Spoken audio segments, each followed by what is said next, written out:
makers create things. Makers, again, like the weaver, might have some spells on the side, but that isn't their primary focus. You can imagine, for example, that a maker might end up being a lot more physical a character. A maker might make tools and weapons and armor or whatnot for themselves to use in their sort of the activities that they're going to undertake, whatever sort of challenge they want to go up against, whether that be combat or something else. They're going to make the weapons or the tools that is going to make that easier for them to do. Now, one of the things that they have, makers have, is sort of this ability to make these items, and it's almost like its own little mini game. You basically start out figuring out, I want to make this item and I want it to be this level, right? And remember, just like before, right, we've got levels essentially 1 to 10, but actually stretching out to 17.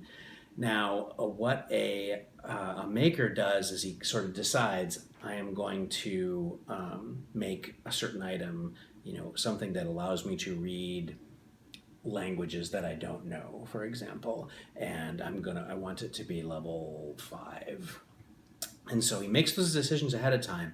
And then there's kind of like this little mini game that you enter into where you add in all the particular components and materials that you're going to use in that item. And the higher level the material is, the better chance you have at succeeding at that stage, right? And then if you succeed at that stage, then you go to the next stage and you try to succeed at that stage. And the higher level item that you make, the more times you're going to have to kind of iterate through that. And if at any point one of those things fails, you kind of start going off in a different direction. If you imagine it kind of like almost like a flow chart, right? You kind of start going off in a different direction. Now, a failure doesn't mean the item is ruined.